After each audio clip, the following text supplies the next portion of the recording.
24 январи соли 2024 зимни маҷлиси васеи ҳукумати ҷумҳурии тоҷикистон асосгузори сулҳу ваҳдати миллӣ, пешвои миллат, президенти ҷумҳурии тоҷикистон, раиси ҳукумати мамлакат муҳтарам Эмомалӣ Раҳмон супориш доданд ки ҷиҳати суръат бахшидани раванди рақамикунонии соҳаи нақлиёти автомобилӣ, истифодаи васеи нақлиёти барқӣ ва роҳандозии инфрасохтор барои нақлиёти барқӣ чораҳои зарурӣ андешида шавад. тавре президенти мамлакат муҳтарам Эмомалӣ Раҳмон иброз доштанд бо мақсади мутобиқсозии иқтисодиёти миллӣ ба тағйирёбии иқлими ҷаҳонӣ, ҳифзи муҳити зист ва беҳбуди вазъи экологии ҷумҳурӣ, воридоти воситаҳои нақлиёти барқӣ пурра аз пардохтҳои андозӣ ва гумрукӣ озод карда шуданд. аз ин лиҳоз пешвои миллат ҳукумати мамлакатро вазифадор сохтанд ки ҷиҳати тадриҷан фароҳам овардани инфрасохтор ва дигар шароити зарурӣ барои истифодаи чунин воситаҳои нақлиёт дар қаламрави ҷумҳурӣ тадбирҳои зарурӣ андешанд. ҳамчунин 10 октябри соли 2023 зимни иҷлосияи 15 маҷлиси вакилони халқи шаҳри Душанбе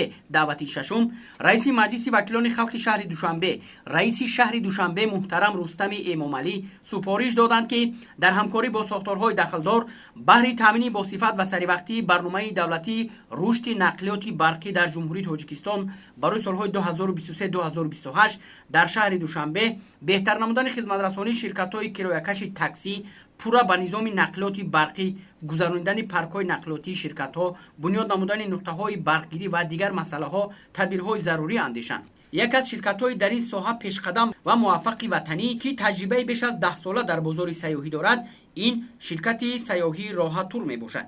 соли 2020 маҳз бо дастгирии мақомоти иҷроияи ҳокимияти давлатии шаҳри Душанбе, ширкати сайёҳии Роҳатур худравонакҳои барқӣ ё худ электросамокатҳоро вориди шаҳри Душанбе намуд. ин иқдоми ширкати сайёҳии Роҳатурро сокинону сайёҳон хуш пазируфтанд. ҷамъияти дорои масъулияташ маҳдуди Роҳатур тасмим дорад ки бо мақсади роҳандозӣ намудани хидматрасонии муосир ба сайёҳони дохилию хориҷӣ бо қиёс ба таҷрибаи шаҳрҳои сайёҳии дунё, лоиҳаи инноватсиониро таҳти унвони парасту дар пойтахти ватанамон шаҳри Душанбе роҳандозӣ намуда 300 адад дучарха ва худравонакҳои барқиро бо истифода аз системаи идоракунии муосир ворид намояд. дар марҳилаи аввал аллакай як қисми ин воситаҳо вориди шаҳри Душанбе гардида мавриди истифодаи умум қарор доранд. дучарха ва худравонакҳои барқӣ аз лиҳози экологӣ барои ҳама табақаҳои аҳолӣ муҳим буда сайругашти маконҳои сайёҳии пойтахт, тарғиби аҳолӣ ба ташаккули тарзи ҳаёти солим, коҳиши танбашавии нақлиёт ва рушди инноватсионӣ мусоидат хоҳад кард. қобили зикри хос аст ки дастгирии соҳибкорон баҳри бунёду ба истифода додани иншооти истироативу солимгардонӣ, инфрасохтори фароғатию сайёҳӣ ва роҳандозии хизматрасониҳои муосир боиси муаррифии як гӯшаи ватани маҳбубамон, яъне шаҳри Душанбе дар арсаи байналмилалӣ гардидааст. лоиҳаи инноватсионӣ таҳти унвони парасту бо ҷалби сармояи дохилии ҷамъияти дорои масъулияташ маҳдуди Роҳатур бо маблағи беш аз 2 миллион сомонӣ баҳри таъсиси ҷойҳои нави корӣ, беҳтар намудани истифодаи роҳҳои махсуси ҳаракати дучархаҳо ва пайдо намудани манбаъҳои нави даромади буҷаи мамлакат равона мегардад. барои амалӣ гардидани марҳилаи дуюми лоиҳаи парасту, ҷойгир намудани нуқтаҳои иҷораи худравонакҳои барқӣ, дучархаҳо ва кашидани хати махсус барои ҳаракати онҳо дар роҳҳои пиёдагард зарур аст. дар доираи имтиёзҳои ҳукумати ҷумҳурии Тоҷикистон дар соҳаи сайёҳӣ ки бахшида ба солҳои рушди деҳот, сайёҳӣ ва ҳунарҳои мардумӣ барои солҳои 2019-2021 ва барои боз ҳам баландбардоштани сатҳи хизматрасонӣ ба сайёҳони дохиливу хориҷӣ пешниҳод гардида буд, ширкати сайёҳии Роҳатур лоиҳаи ҷадиди инноватсиониро таҳти унвони парасту роҳандозӣ намуда дар доираи он соли 2020 дар марҳилаи аввал 100 адад худравонакҳои барқӣ ва 50 адад дучархаҳоро аз хориҷи мамлакат вориди пойтахт намуд. дар марҳилаи дуюм ширкати сайёҳии Роҳатур тасмим гирифтааст ки бо қиёс ба таҷрибаи дигар шаҳрҳои сайёҳии дунё бо ҷалби сармояи дохилӣ бо 300 адад дучарха ва худравонакҳои барқиро ворид намуда хизматрасониро бо истифода аз системаи идоракунии муосир боз ҳам беҳтар гардонад.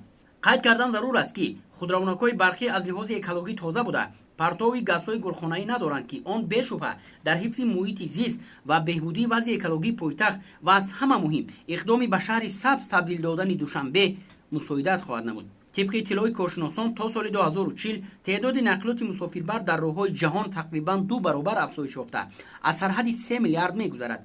ин дар ҳолест ки нақлиёти автомобилӣ чаворяки тамоми партовҳои газҳои гулхонаиро ташкил дода ба ҳавои атмосфера ва тағйирёбии иқлим таъсир мегузорад. дар робита ба ин дабири кулли созмони милали муттаҳид Антонио Гутерреш ҷомеаи ҷаҳонро даъват намуд ки ба истифодаи нақлиёти барқӣ гузаранд. Бештари давлатҳо ва минтақаҳо дар бораи нақшаҳои тадриҷан даст кашидан аз мошинҳои судишворӣ истиқроршаванда ва гузаштан ба мошинҳои барқӣ гузориш медиҳанд. Дигар давлатҳо барои зиёд кардани ҳаҷм ё ҳиссаи нақлиёти барқӣ то соли 2020-2030 ҳадафҳои мушаххас гузоштанд.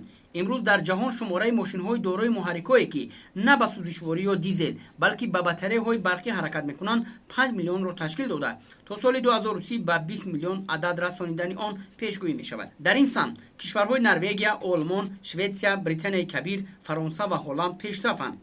ин давлатҳо тасмим гирифтанд ки то соли 2025 аз истифодаи воситаи нақлиёти дорои муҳаррики дарунсӯз пурра даст кашанд.